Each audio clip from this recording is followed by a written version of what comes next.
Nuevos descubrimientos arqueológicos han cambiado nuestra percepción de los neandertales como cavernícolas poco inteligentes. Empezamos a atisbar el grado de sofisticación que probablemente tenían los neandertales.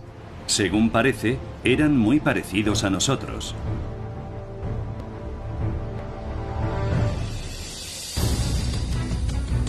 En uno de los yacimientos de fósiles más remotos e inaccesibles del planeta, un grupo de arqueólogos ha sacado a la luz un vínculo mucho más estrecho con nuestra especie.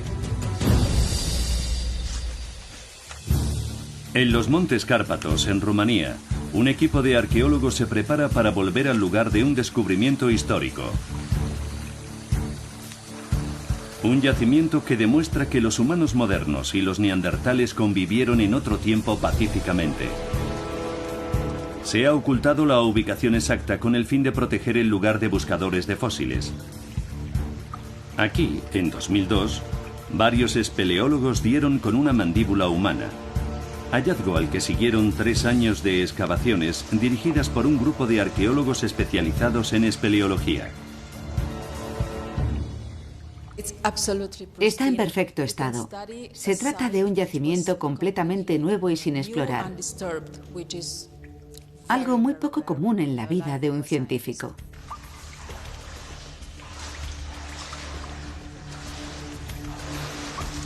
Los científicos hallaron pruebas de que los humanos modernos y los neandertales pudieron haber cohabitado en la cueva.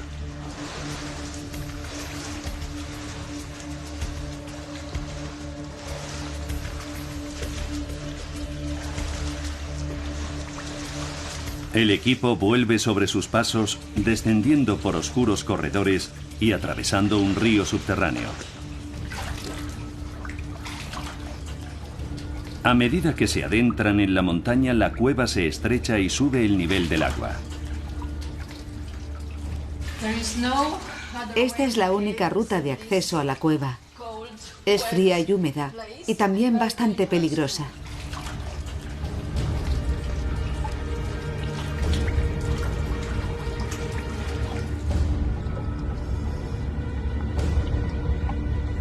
Avanzan a tientas en las turbias aguas, tratando de recordar el camino de incursiones anteriores.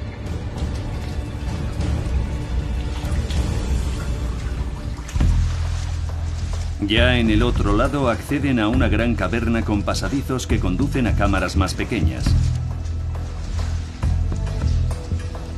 El equipo inspecciona la zona y se adentra aún más, en dirección a la cámara que arrojó los mayores descubrimientos.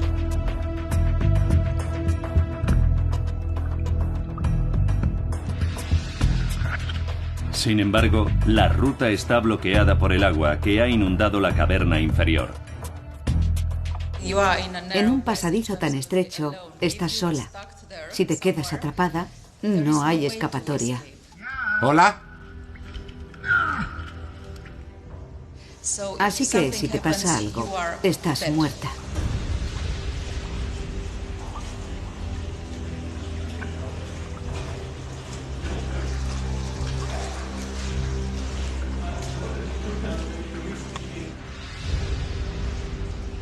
Por razones de seguridad, los científicos se ven obligados a interrumpir la expedición. Sin embargo, hace una década, el equipo consiguió atravesar el precario pasadizo y acceder a una cámara remota.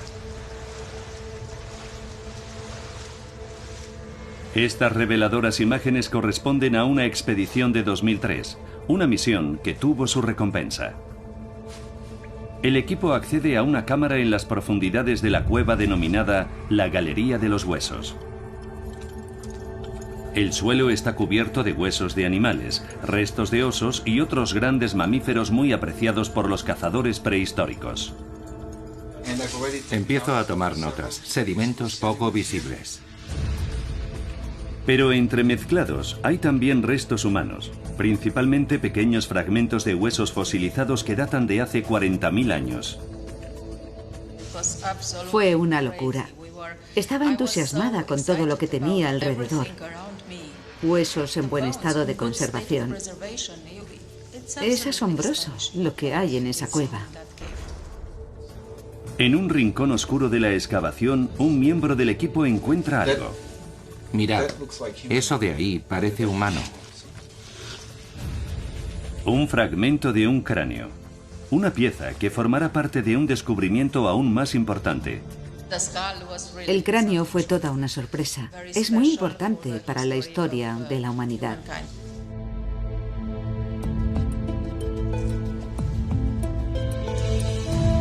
El tesoro duerme ahora bajo llave en el Instituto de Espeleología de Bucarest, vigilado de cerca por el paleontólogo Silviu Constantin.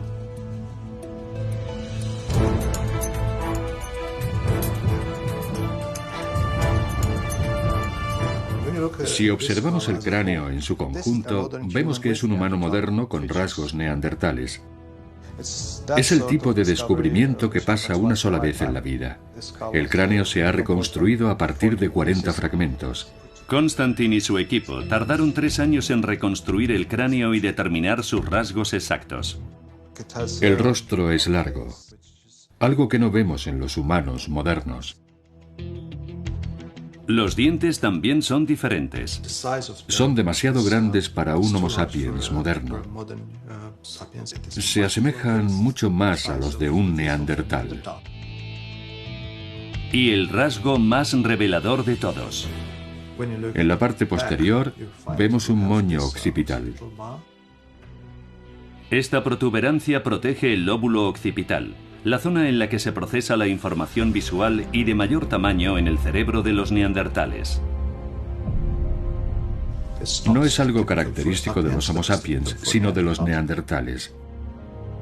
Este podría ser el eslabón perdido, el vínculo entre los Homo sapiens y los neandertales. Para Constantin, las posibilidades son tentadoras. Imagina a humanos modernos teniendo aventuras con sus vecinos neandertales. Este cráneo antiguo nos ofrece una nueva perspectiva, la de humanos modernos y neandertales que se reproducen entre sí. Es el catalizador de descubrimientos revolucionarios sobre los misterios de nuestros propios orígenes y de quiénes somos en la actualidad.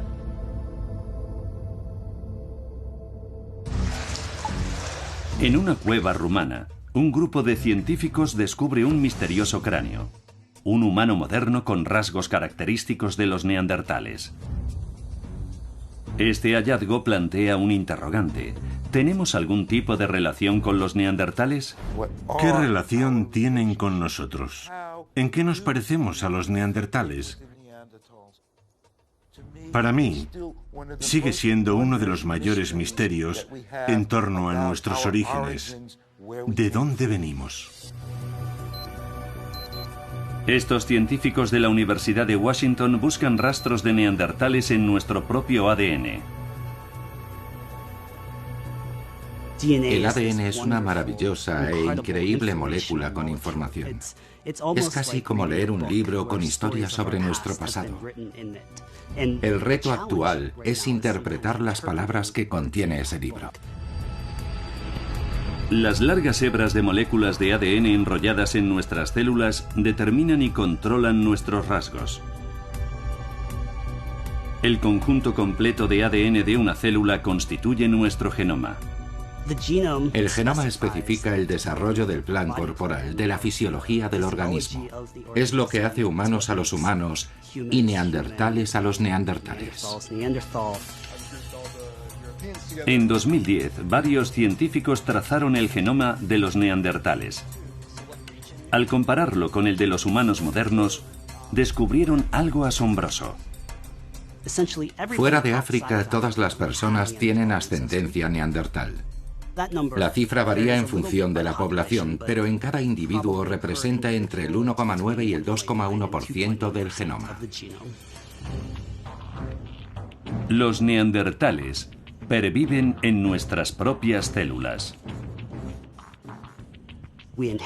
Heredamos esas secuencias directamente de la hibridación, no solo por una ascendencia compartida que data de hace medio millón de años. Esta hibridación o cruzamiento podría datar de hace 60.000 años, coincidiendo con el primer encuentro de los humanos modernos con los neandertales. Sus descendientes se esparcieron por gran parte del planeta. Sin embargo, al igual que los neandertales, nunca se asentaron en África. La ascendencia neandertal en África es prácticamente nula. Eiki y su equipo buscan constantemente partes de nuestro ADN heredadas de los neandertales.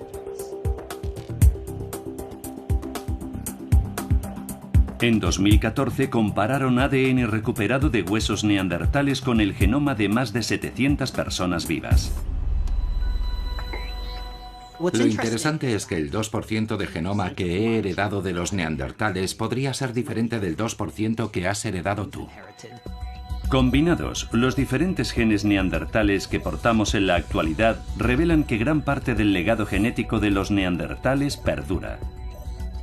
En conjunto, hoy en día es posible encontrar en la población cerca de un 30% del genoma neandertal. Pero, ¿dónde se manifiesta realmente nuestra herencia neandertal? Hemos encontrado unas 10 regiones del genoma en las que hemos heredado una secuencia neandertal beneficiosa. Muchas de ellas contienen genes importantes para la biología del cabello y la piel. Un ejemplo es un gen que se sabe que influye en la pigmentación de la piel. Entre las personas de ascendencia europea, la piel blanca es un rasgo que heredaron posiblemente de los neandertales. En esta región del genoma, los europeos son más neandertales que humanos modernos.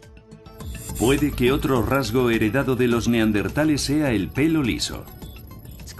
Es obvio que algún elemento de la biología del cabello y la piel de los neandertales fue beneficioso para nuestros antepasados. Puede que les ayudara a adaptarse y sobrevivir en estos climas más fríos. Sin embargo, no todos los rasgos transmitidos por los neandertales son necesariamente beneficiosos hoy en día. Parece ser que algunas secuencias neandertales presentes en los europeos juegan un papel importante en ciertos genes que influyen en la biología de la grasa. Puede que este rasgo antiguo contribuya a la actual epidemia de obesidad. No obstante, en el mundo de la edad de hielo, esta adaptación permitió a los neandertales acumular reservas de grasa, lo que contribuyó a su supervivencia y puede que también a la de nuestros antepasados. Al extendernos por estos nuevos entornos, la hibridación con los neandertales nos permitió adquirir versiones de genes y secuencias que ya estaban en cierto modo adaptadas al entorno local. Y así nuestros antepasados pudieron adaptarse rápidamente a estas condiciones tan diferentes. Pero esto solo contribuye a aumentar el misterio en torno a la desaparición de los neandertales.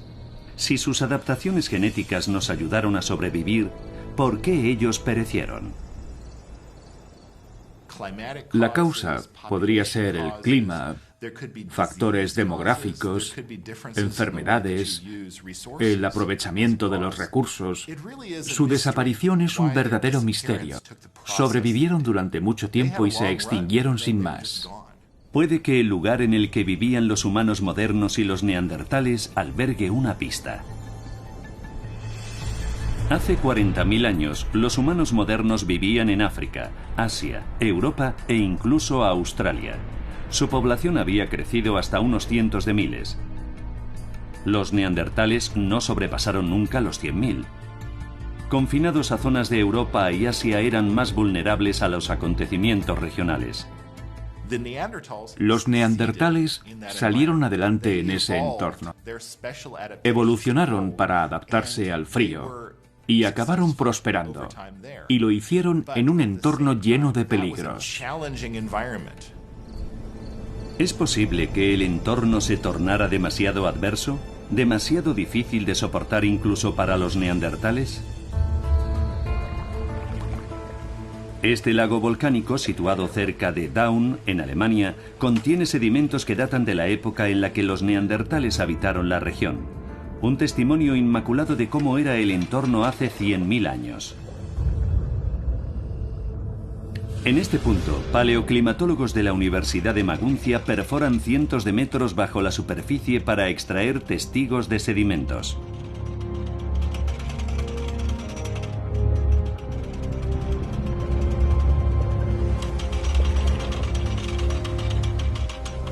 Listo. Cada capa de unos pocos milímetros de grosor constituye un registro anual del clima y el entorno recogido en el lodo. Lo excepcional de estos testigos es que no hay oxígeno en el fondo del lago, por lo que los sedimentos están impolutos. Podemos analizar capa a capa y reconstruir el clima de cada año. Unos 90 centímetros de sedimentos representan un registro climático de 1000 años. Las capas oscuras contienen rastros de flora descompuesta, señal de que la zona estaba cubierta de bosques. Las capas claras marcan períodos más fríos en los que el terreno pasó a ser una árida extensión congelada.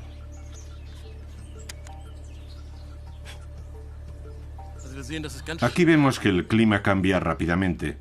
Primero cálido y luego frío en el transcurso de 10 años. Los neandertales de la zona pasaron de un mundo de amplios bosques a otro de amplia estepa. Hace 40.000 años, el mundo de los neandertales se desvanece a gran velocidad a medida que sus tierras de caza se convierten en un duro permafrost.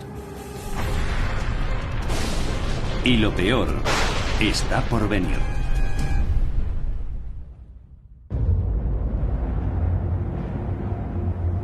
Hace 40.000 años, varios siglos de drástico cambio climático devastaron gran parte de Europa y convirtieron las tierras de caza de los neandertales en áridos campos cubiertos de hielo. En el norte son muchos los que mueren de frío e inanición. Sin embargo, otros recurren a una de las tácticas de supervivencia más antiguas de los neandertales: se desplazan. En ocasiones a cientos de kilómetros de distancia de sus territorios habituales.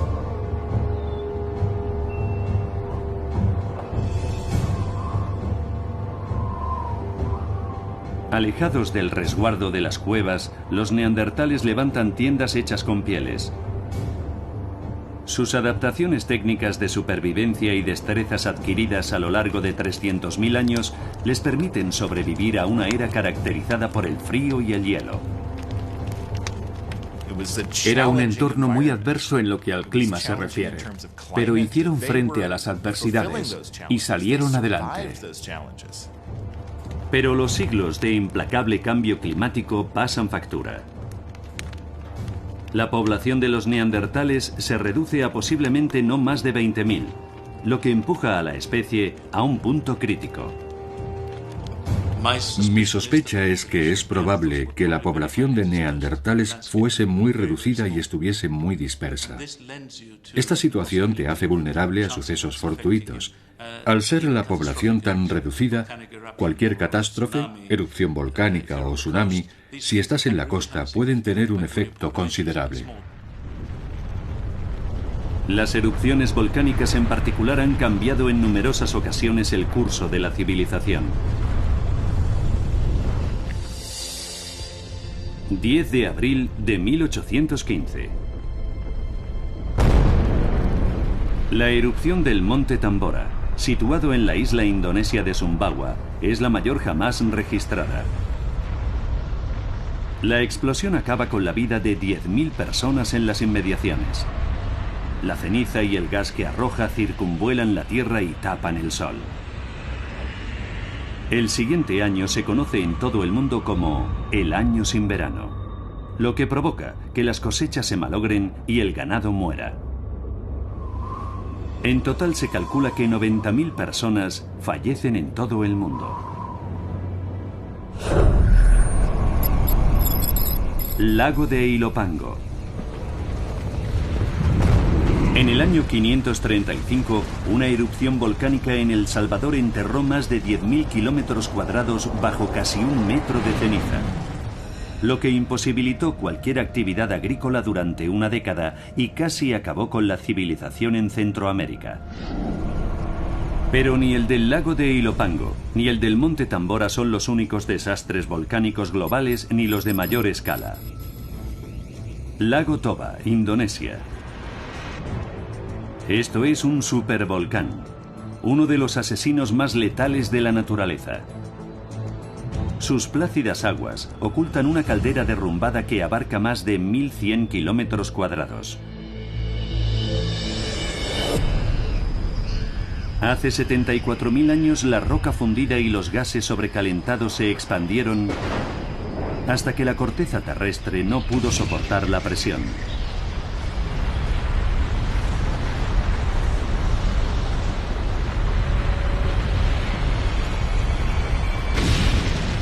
La explosión generó un hongo de ácido sulfúrico y gas 100 veces mayor que el de la explosión del monte Tambora. Esta erupción catastrófica cambió el clima y pudo exterminar a numerosos pueblos de la zona. La explosión esparció ceniza por toda Asia, la península arábiga e incluso África. La India, situada a más de 1.600 kilómetros, quedó enterrada bajo 5 metros de restos volcánicos. La erupción del monte Toba modificó el entorno durante décadas, si no siglos, con consecuencias funestas. Una erupción volcánica podía hacer desaparecer de la noche a la mañana una población apta genéticamente. Da igual lo apta que fuera, se extinguía para siempre. ¿Determinó una erupción volcánica el destino de los neandertales? Puede que la respuesta esté en la capa de hielo de Groenlandia. El hielo forma aquí una cámara congelada cuyas capas almacenan siglos de datos climáticos. Nos estamos acercando a la base. El paisaje es maravilloso. El centro de investigación Summit Camp se encuentra literalmente encima de una montaña de hielo a más de 3.000 metros de altitud y es solo accesible mediante aviones de transporte especiales. Aquí, científicos como Jim White realizan perforaciones de cientos de metros para extraer muestras testigo de las profundidades. Imagina que la nieve no se derritiera nunca y se fuera acumulando y acumulando. En lugares como Groenlandia, donde cada año se acumula 1 metro de nieve, estos registros se remontan a 150 o 160.000 años. Es un periodo suficientemente largo para hacernos una idea bastante buena de las circunstancias de los neandertales. Una vez extraídos, los gases y sedimentos atrapados en el hielo proporcionarán una imagen clara de la historia de nuestro planeta. Medimos la temperatura, la cantidad de polvo que contiene, la composición de la atmósfera, la cantidad de metano, la cantidad de CO2. Si un gran volcán entra en erupción y expulsa ceniza a la atmósfera, también lanza sulfato. Y si parte de ese sulfato cae en sitios como Groenlandia o la Antártida, podemos recuperarlo, medirlo y decir, sí, hubo una erupción en esa época.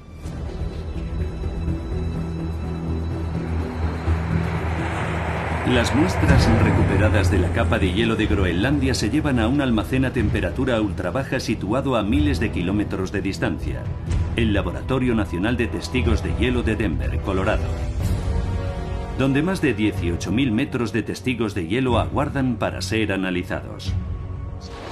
Este es el Fort Knox de los testigos de hielo. Es nuestro oro, el bien más preciado que tenemos. El geólogo Jim White ha tenido acceso a un testigo de hielo de aproximadamente la época de la desaparición de los neandertales.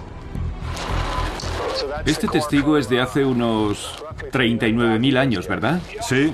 Vale.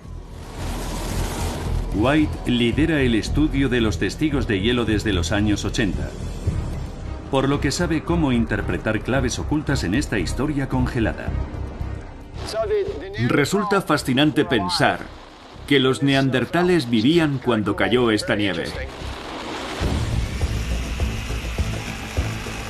Esta vez White busca sustancias químicas relacionadas con las erupciones volcánicas. En este testigo podría haber atrapados ceniza, fragmentos de roca volcánica, compuestos de azufre, indicadores inequívocos de una erupción. Este tiene varias franjas. Hay un par de capas gruesas bien definidas que podrían corresponder a la erupción. Sí, podemos ver una acumulación, capas finas. y otra capa justo aquí. Las acumulaciones son poco comunes. Parecen franjas oscuras de depósitos microscópicos suspendidos en el hielo. Cuando lo analicemos hay que fijarse en eso. Vale. Parece interesante. De vuelta en el laboratorio, el testigo de hielo se derrite capa a capa.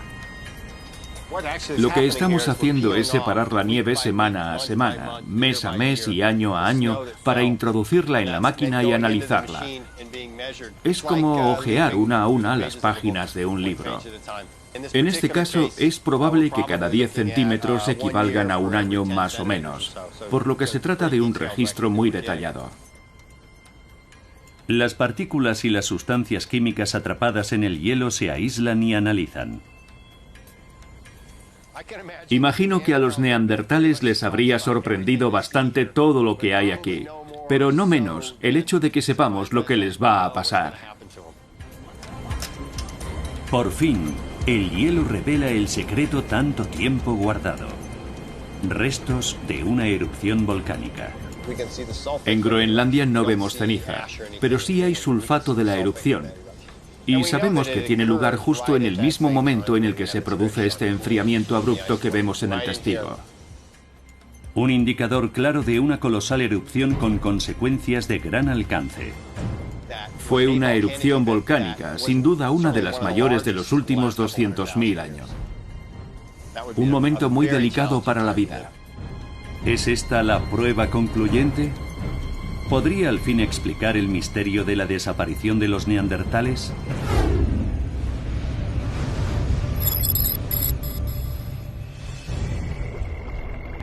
En el sur de Italia, un grupo de científicos examina al posible culpable. Uno de los mayores volcanes del planeta y el mayor de Europa. Se sabe que este gigante durmiente entró en erupción hace 39.000 años. Y puede que despierte en breve de nuevo y ponga en peligro millones de vidas. Las emisiones de gas han aumentado de forma espectacular aquí. Urge hacer una supervisión continua.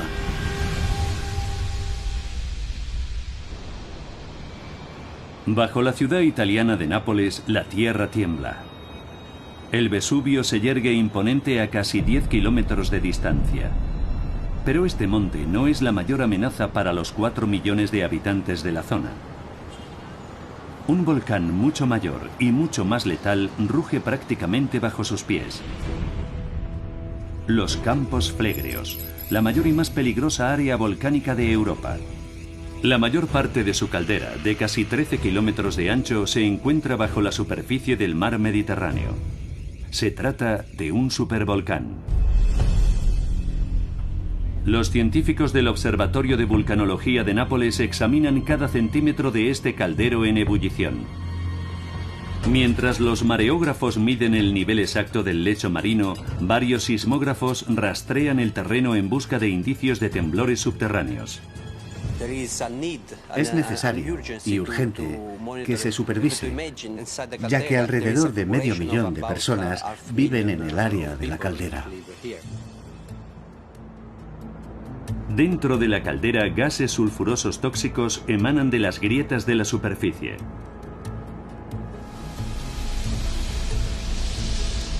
Pozas de lodo volcánico hierven a más de 300 grados.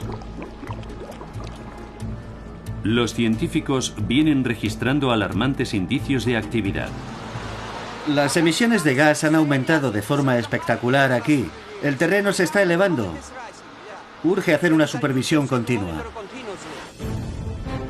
En los últimos 30 años, el terreno en torno a los Campos Flegreos se ha elevado unos 2 metros.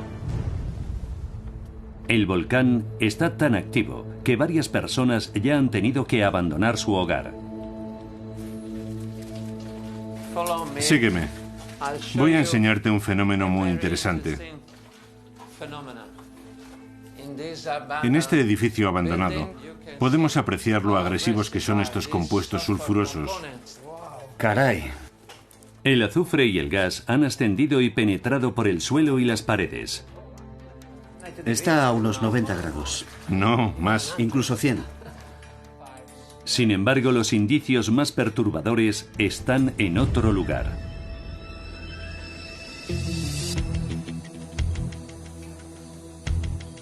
En las colinas cercanas a Nápoles, Antonio Costa y Roberto Isaya buscan restos del violento pasado del volcán, rastros de una antigua erupción que podría estar relacionada con la extinción de los neandertales.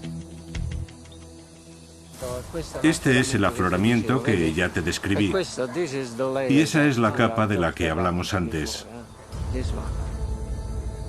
Estos acantilados de más de 60 metros de altura están compuestos de restos volcánicos depositados durante una sola erupción. Solo su altura indica la potencia de la explosión.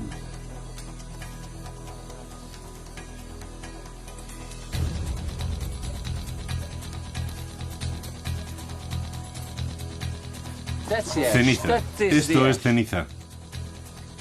Según la prueba del carbono 14, la ceniza de este acantilado data de hace unos 39.000 años, el período en el que los neandertales desaparecieron en casi todo el planeta.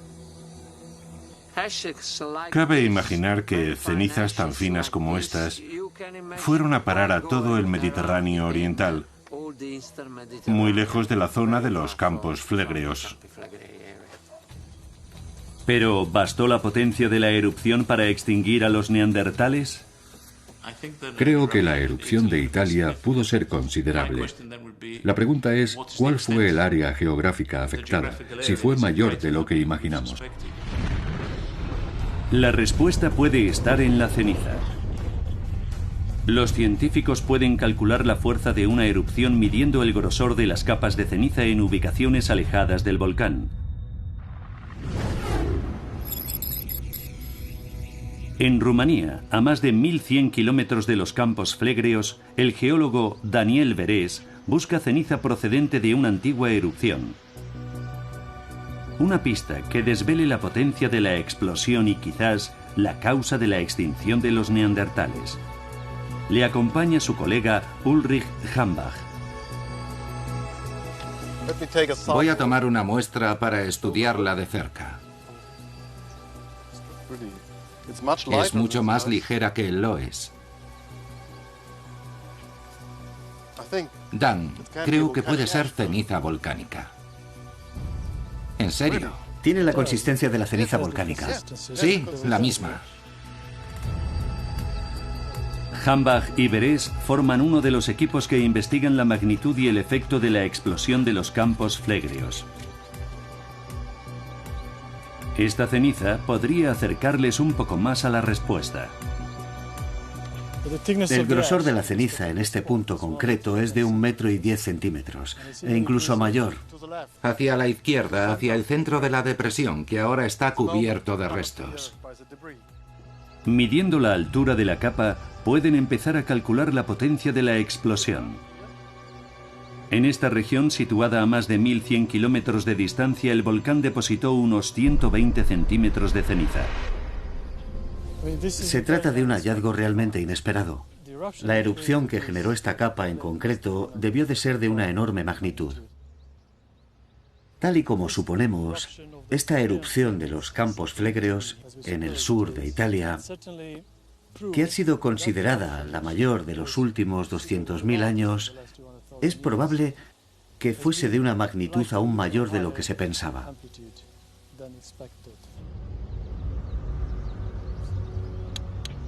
Verés y Hambach no están solos en este cometido. Por todo el Mediterráneo y desde Rusia hasta Asia, numerosos científicos han recogido y examinado ceniza que data de hace 39.000 años. Las muestras se envían a la Universidad de Bayreuth, en Alemania, donde Ulrich Hambach las analiza para determinar si proceden de la erupción de los campos flegreos. Toda la ceniza volcánica tiene una huella química que es exclusiva de la explosión que la depositó. Utilizando un microscopio electrónico de barrido y un haz de rayos X, Hambach y sus colegas generan un perfil químico concreto de cada muestra. Tenemos mucha curiosidad. Esperamos que los resultados coincidan con la erupción de Italia. Las pruebas revelan los componentes químicos de las muestras de ceniza. Cada muestra tiene un perfil químico idéntico. Un perfil que corresponde a una sola erupción: la explosión de los campos flegreos. Vemos lo mismo en todas las ubicaciones que hemos estudiado y en las que han trabajado colegas desde Rusia hasta Libia. El estudio muestra la espeluznante magnitud de la explosión. La erupción desperdigó ceniza por 3 continentes y afectó a grandes franjas del territorio en el que vivían los neandertales. De vuelta en el Observatorio de Vulcanología de Nápoles, Antonio Costa está generando una simulación por ordenador de la erupción de los campos flegreos. Una vez terminada, revelará qué sucedió exactamente hace 39.000 años.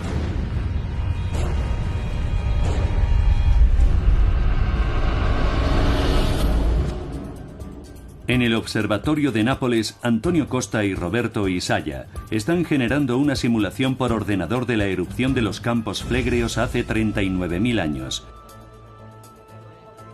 El cataclismo al que se atribuye la extinción de los neandertales. La simulación revela la enorme potencia de la erupción. Por primera vez hemos sido capaces de calcular incluso la duración de la erupción. Creemos que duró entre 2 y 4 días. Mediante esta simulación, los científicos pueden reconstruir lo que sucedió.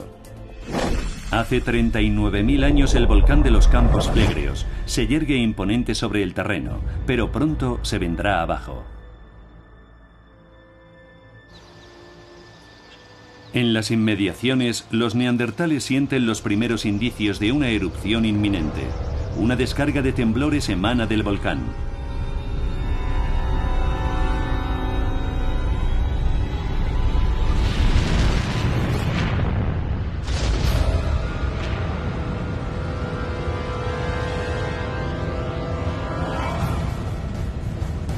Se trata de la erupción más potente registrada en Europa en los últimos 200.000 años.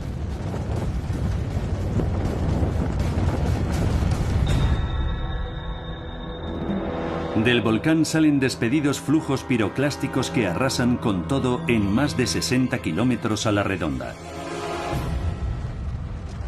Una nube de gas y roca fundida a más de 1500 grados se desplaza a velocidades cercanas a los 800 kilómetros por hora. Lógicamente, en las zonas a las que llegaron los flujos piroclásticos, nada tenía la menor posibilidad de sobrevivir. Todo quedó enterrado bajo metros y metros de restos.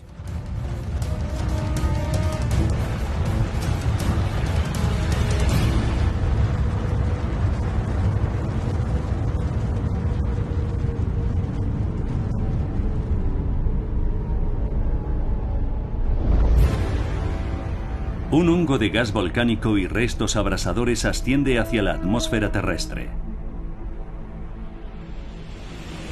Una espesa capa de ceniza envuelve gran parte del sur y el este de Europa. En cuestión de días, la nube se extiende hasta el Asia Central y Oriente Medio. Pero mientras que la población de los humanos modernos está distribuida por todo el globo, los neandertales están confinados a Europa y el Asia Central, las regiones más afectadas por la explosión. Para la mayoría, no hay escapatoria. 4 millones de kilómetros cuadrados quedaron cubiertos por medio centímetro de ceniza. La nube de ceniza tapa el sol durante semanas. Llueve ceniza sobre un área que abarca desde Rusia hasta el norte de África. La situación en Europa en aquella época era muy complicada. Además, hubo un invierno volcánico. En la zona cubierta de ceniza, los neandertales y los humanos modernos se enfrentan a una muerte lenta y agónica. Incluso medio centímetro de ceniza es capaz de acabar con la pequeña vegetación que existía en la época. La asfixiante ceniza oculta la luz solar y bloquea el oxígeno, además de contener niveles elevados de flúor, un elemento químico letal para la flora. Cuando muere la vegetación, también mueren los animales y los humanos al carecer de alimento. Debilitados, muchos neandertales van muriendo poco a poco de inanición.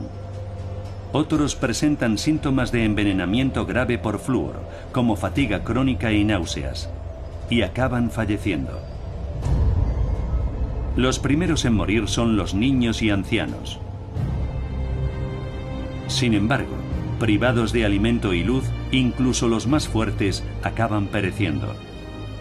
Las amplias zonas de bosque en las que los neandertales vivieron durante milenios están ahora desoladas, habitadas por miembros moribundos de una especie sentenciada. En zonas como el este de Europa, tuvo que pasar un siglo para que el ecosistema floreciera y se recuperara. En gran parte de Europa, los humanos modernos y los neandertales se extinguen por completo. Solo sobreviven los neandertales ubicados en las regiones más exteriores de su territorio. Este es el lugar en el que más tiempo perduran, el Peñón de Gibraltar. Durante otros 15.000 años, los neandertales siguen viviendo como lo han hecho siempre, ignorando que son los últimos miembros de su especie. Siguieron con su día a día de la mejor manera posible y fueron menguando en número hasta que un día desaparecieron. Y dejaron tras de sí sus cuevas y restos para que nuestra especie los encontrara. Una especie a la que podría aguardarle el mismo destino.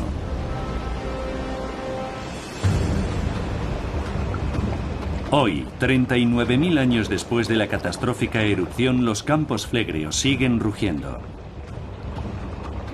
Es probable que no se registre otra supererupción a corto plazo.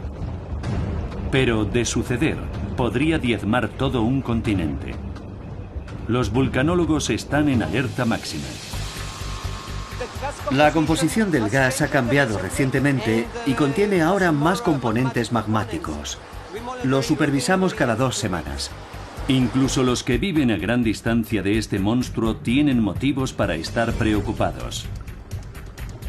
Este no es ni mucho menos el único supervolcán activo ni el más peligroso. El planeta está salpicado de supervolcanes, 23 en total, que amenazan a la población de prácticamente todos los continentes. El más poderoso de todos se encuentra en los Estados Unidos. En el noroeste del estado de Wyoming, el Parque Nacional de Yellowstone se extiende a lo largo de casi 9.000 kilómetros cuadrados de flora virgen, fauna salvaje y maravillas naturales únicas. El parque alberga la mitad de los géiseres del planeta, un indicio de las violentas fuerzas que rugen bajo la superficie. Este es el mayor supervolcán del planeta. En los últimos 2,1 millones de años se han registrado en Yellowstone 3 erupciones, de las que al menos 2 o quizás las 3 pueden considerarse supererupciones. Los geólogos del parque calculan que el volcán entra en erupción cada 600 u 800.000 años. La última fue hace 640.000 años, por lo que podría producirse otra erupción en breve. Sabemos que la cámara magmática está cercana a un punto en el que podría entrar en erupción.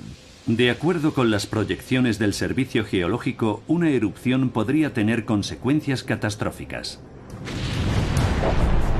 Ceniza abrasadora y roca fundida surcarían la Tierra, destruyéndolo todo a lo largo de kilómetros. Se arrojarían miles de millones de toneladas de restos volcánicos a la atmósfera hasta formar una enorme nube de ceniza. Impulsada por el viento, esta nube se desplazaría a 3.200 kilómetros de la zona de la explosión, cubriendo gran parte de Norteamérica bajo una capa de cenizas. Una supererupción cambiaría literalmente la faz de los Estados Unidos. La acumulación de ceniza nos resultaría insoportable. Los costes en infraestructura serían prohibitivos, por lo que habría que priorizar a la hora de reconstruirlas. Estas son algunas de las consecuencias más evidentes. Por todo el país, las cosechas y el ganado se perderían, por lo que la población quedaría privada de alimento. Compuestos sulfurosos tóxicos contaminarían el agua. Las carreteras e infraestructuras desaparecerían bajo la ceniza y otros restos, y las principales ciudades de la costa este quedarían aisladas, y sería imposible socorrer a los supervivientes. En cuestión de semanas, la mayor superpotencia del planeta se desmoronaría, pero la devastación no se limitaría a los Estados Unidos. Una supererupción arroja una enorme cantidad de material a la atmósfera, por lo que se sentiría a escala global. Por todo el planeta, el Sol parecería atenuarse, al quedar sus rayos difuminados entre los restos volcánicos acumulados en las capas altas de la atmósfera, antesala de la fase más oscura del cataclismo. El invierno volcánico, un período de enfriamiento que podría durar años. Según los expertos, una erupción en Yellowstone acabaría con la agricultura global y provocaría una grave escasez de alimentos y hambruna. Pondría en peligro el tejido mismo de la civilización. Sería otro planeta, pero creo que el ser humano es fuerte. Tengo una fe enorme en nuestra capacidad para sobrevivir. Y lo más probable es que saliéramos adelante por el mismo motivo por el que nuestra especie sobrevivió a la erupción que extinguió a los neandertales. Habitamos cada rincón del planeta. Podemos soportar cataclismos que asolen 2 continentes. Los neandertales, una especie sin nuestro alcance global, no lo consiguieron. Estaban en el lugar y el momento equivocados, y hubo una población que sí lo logró, nosotros. No se extinguieron porque fueran inferiores intelectualmente. Llevaron una vida muy parecida a la que llevamos hoy en día. No organizaban las grandes sociedades del mismo modo que nosotros. Pero si observamos lo que consiguieron con sus limitaciones, vemos que son muy humanos. Vagaron por el planeta 100.000 años más de lo que lo llevan haciendo los humanos modernos. Si existiese un salón de la fama de la humanidad, sin duda los neandertales estarían en él.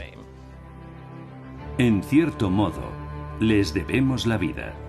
Deberíamos estarles muy agradecidos, ya que al migrar desde África nos ayudaron a sobrevivir y a reproducirnos. Desempeñaron un papel importante en la evolución humana. Y así su legado perdura en nuestro interior. Podríamos decir que hemos conocido a los neandertales y que son como nosotros. Los neandertales reinaron durante 300.000 años. Nadie sabe si nosotros sobreviviremos tanto tiempo. Creo que es cuestión de suerte. Si hubiese ocurrido lo contrario, seríamos neandertales y estaríamos aquí hablando de la extinción de otras personas.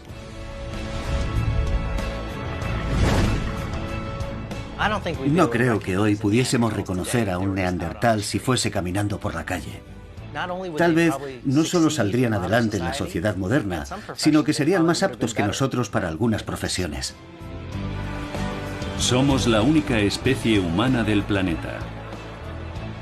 Pero los neandertales perviven en nuestro ADN y puede que refuercen nuestra capacidad para hacer frente a los desafíos de la vida en la Tierra y sobrevivir a lo que ellos no pudieron.